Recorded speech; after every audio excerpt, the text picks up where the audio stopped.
così sighelli Africa. Em 1999, Angola foi declarado o pior lugar do mundo para uma criança viver. O país ganhou esse prêmio num relatório da UNICEF, Fundo das Nações Unidas para a Infância, por ter os piores índices de mortalidade entre menores de 5 anos e as mais altas porcentagens de crianças com peso abaixo do normal e fora da escola. O desfecho da crise armada em Angola sofreu influências de acontecimentos internacionais. O principal fator foi o fim da Guerra Fria entre os Estados Unidos e a União Soviética, marcado principalmente pela queda do Muro de Berlim em 1990. A consequência dessas mudanças na ordem política mundial refletiu-se na perda do interesse das duas potências pela Guerra de Angola. Por efeito dominó, o governo do MPLA começou a recuar em suas estratégias militares, promovendo a retirada gradual das tropas cubanas e soviéticas. A UNITA se viu totalmente enfraquecida diante da retirada do apoio que vinha recebendo da África do Sul, com o início do processo democrático e a eleição de Nelson Mandela para presidente. Sobretudo, entrou em processo de desmonte com o fim do apoio dos Estados Unidos.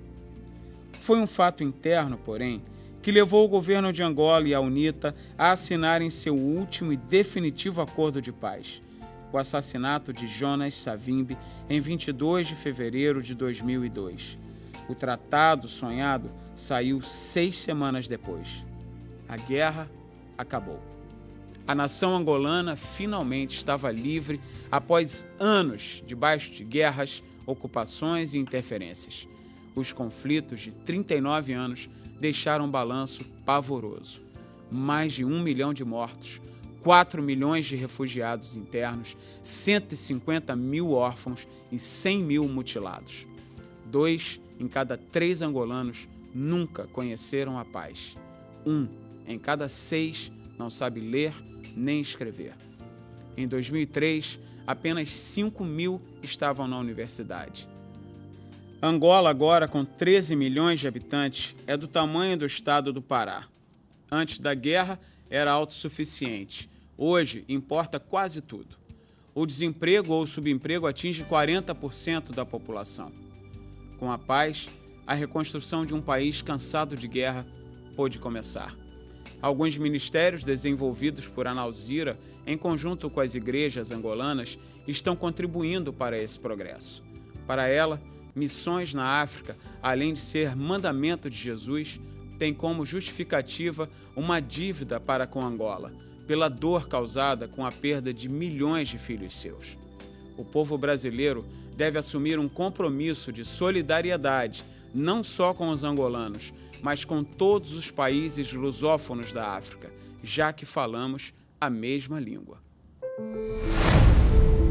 Temos-te como angolana. Pastor Mateus Chaves, diretor do Seminário Teológico Batista do Uambo, em mensagem de despedida de Analzira, 4 de agosto de 2002. Quando Analzira chegou a Angola em novembro de 1985, havia poucos líderes batistas formados. No período colonial, os negros não tinham acesso ao 2º grau de escolaridade. Eram proibidos de ocupar cargos de direção nas empresas e associações. As missões enfatizavam o trabalho evangelístico, sem se preocupar muito com a formação de obreiros. Com a independência de Angola em 1975 e a consequente saída dos missionários estrangeiros, a igreja foi surpreendida com um novo momento político para o qual não estava preparada.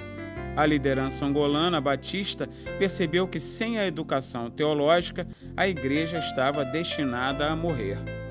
Motivada a mudar esse quadro, Analzira logo comprou a ideia de implantar um seminário teológico na cidade do Uambo.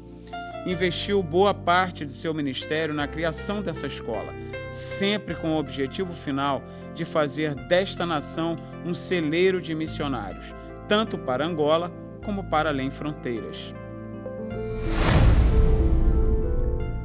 Por incrível que pareça, nem todos da liderança batista angolana se entusiasmaram com a ideia de um seminário teológico no Uambo.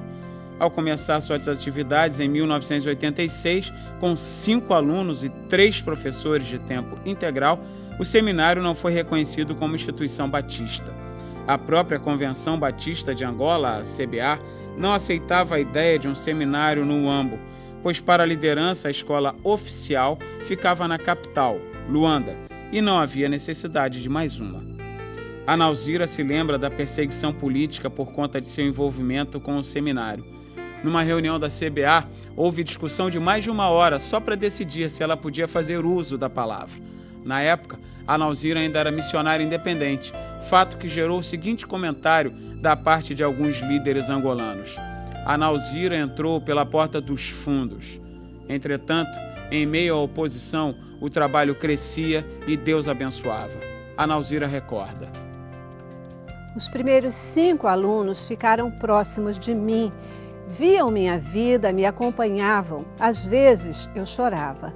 E o seminário foi crescendo e ficou muito respeitado, até que numa convenção em 1990, depois de várias discussões, foi reconhecido oficialmente pela Convenção Batista de Angola. Tínhamos mais de 30 alunos quando o seminário foi reconhecido. Já tínhamos formado pessoas e a obra estava crescendo. Desde o início, o seminário sempre caminhou para a autossustentabilidade. A Nauzira organizou uma cantina no local com a mobilização de todas as sociedades femininas das igrejas batistas do Uambo. Em 20 dias, entraram recursos suficientes para pagar os salários de 3 trabalhadores do escritório e ainda comprar uma estante para a biblioteca. Foi um alívio significativo para a Nauzira, já que ela estava cuidando sozinha de todo o trabalho administrativo do seminário. Outro desafio era recuperar a mobília dos missionários, que haviam sido levada em saques quando eles saíram às pressas em 1975, na ocasião da independência de Angola. As pessoas me diziam que algumas mesas ficaram na casa do fulano, os armários na casa do cicrano, e aos poucos começamos a recuperar o patrimônio. Eram peças boas que os americanos deixaram e que fazem parte do seminário até hoje.